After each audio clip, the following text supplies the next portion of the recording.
Pero kung ah, pumanaw na ako, nagbigay po ako ng instruction na ilabas yung buong Cabral files. Wakasan ng corruption sa DPWH ay i-abolish na lang ang DPWH at ang mga LGU ang gumawa ng mga maliliit na mga proyekto at baka yung mga foreign assisted projects na lang ang mode of implementation para sa mga malalaking mga proyekto. Kasi meron naman mga malalaking project ang DPWH na ang mga contractor ay foreign at ganun din po ang funding. At noon, malaking porsyento ng DPWH budget ay itong mga major national projects na tunay na nag-boost sa ating ekonomiya. Pero in the past few years, mas lumaki ang porsyento ng mga maliliit na district implemented projects. At actually ito po ang isang payo na ibinigay sa akin ng mga dating opisyal ng gobyerno na dapat nating ibalik ang previous ratio na i-focus ng DPWH yung mga malalaking infrastructure projects kaysa sa yung mga congressman-initiated projects. Sir, yung 2026 budget, marami po nagsasabi na dahil booking na ang flood control, yung item na yan, ay lumipat daw po doon sa farm to market roads at sa MAIP. Anong masasabi niyo doon, Kong, bilang isa po sa member ng 20th Congress?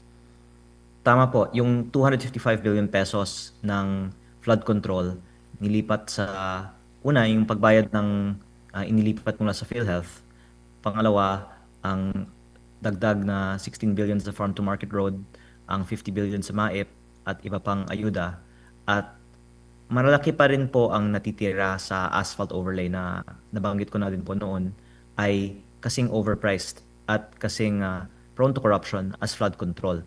At hindi nga napapansin dahil kung manipis ang asfalto, ang solusyon, ulit-ulitin na lang ang pag-asphalting ng mga daan. Kaya masasabi natin na hindi pa nagbago ang DPWH at ang nakikita ko nga talagang solusyon para wakasan ng corruption sa DPWH ay i-abolish na lang ang DPWH at ang mga LGU ang gumawa ng mga maliliit na mga proyekto at baka yung mga foreign assisted projects na lang ang mode of implementation para sa mga malalaking mga proyekto. Kasi meron naman mga malalaking project ang DPWH na ang mga contractor ay foreign at ganun din po ang funding.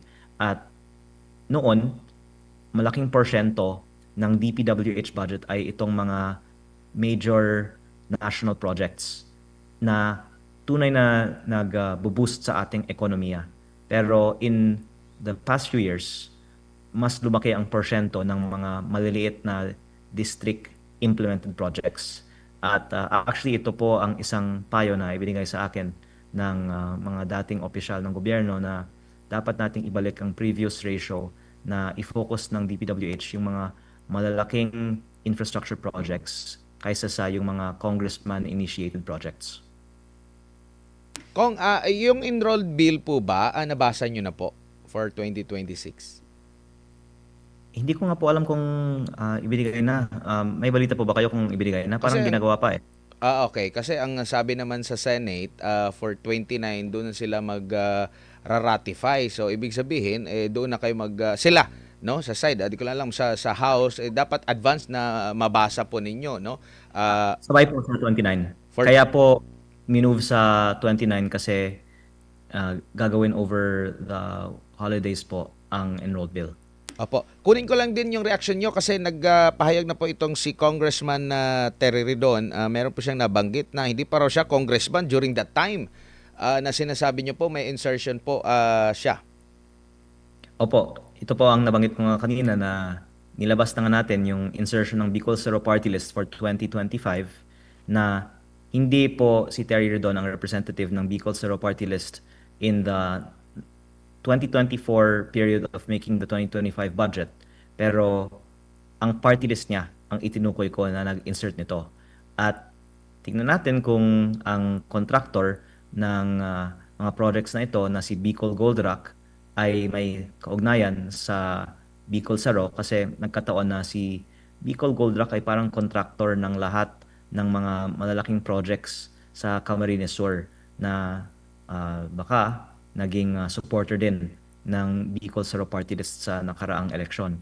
At ang dagdag ko po ay sa 2026 din, may 150 million insertion din ang bawat congressman kasama po ang mga party lists. At kung hindi po inaamin ng mga ah, iba na may ganitong mga insertion, na nakakalungkot po yan kasi alam naman po nating lahat na lahat po ng mga congressman ay hinihingan ng 150M a year na isinisumite po para sa DPWH budget. Opo, Kong, on a personal note, since coming forward, no, kayo po ba hindi natatakot o meron ba kayong natatanggap na mga pressure, mga babala o warning or indirect messages coming from all sides na dinidiscourage po kayo na ilabas yung laman ng Cabral files and sa mga impormasyon na hawak po ninyo? Opo, actually, medyo nalungkot nga ako na ang daming mga basher dahil akala ko kung gusto mong itigil ang korupsyon, yan ang gusto ng tao. Pero nakakapagtaka bakit ang daming mga galit na lumalabas ang mga files tungkol sa mga budget insertions. Parang gusto nilang manatiling sikreto na lang ang mga budget insertions na to. Pero baka naman dahil ito yung mga hindi totoong tao na nagpo-post ng kanilang mga critique, no? At sa akin naman, alam natin na ang pagsisiwalat nito ay tama. Kaya itutuloy na lang po natin ang ginagawa natin kahit na maraming nagpapayo na delikado ito, kasi naniniwala po tayo na ito po ang tama. Sir, last question. Ano pong assurance na maibibigay po ninyo sa ating kapwa Pilipino, sa ating global audience na itong Cabral Files ay hindi po maililibing? Lalabas ba ito sa publiko, maisa sa publiko, at yung accountability susunod doon po sa mga nasa pangalan o listahan po ni former Yusek Cabral? Pwede ko pong ibahagi ito. Yes, sir. Sisiguraduhin ko na balang araw lalabas ito kasi kaya po isa sa mga dahilan na hindi ito inilabas ngayon ay nakakatakot para sa seguridad ng mga maglalabas na ilabas ito. Pero kung pumanaw na ako, nagbigay po ako ng instruction na ilabas yung buong Cabral files. Oh my goodness. Congressman, maraming salamat po sa inyong oras at panahon. Advance, maligayang Pasko and Happy New Year. Kong. Maraming salamat at Merry Christmas po.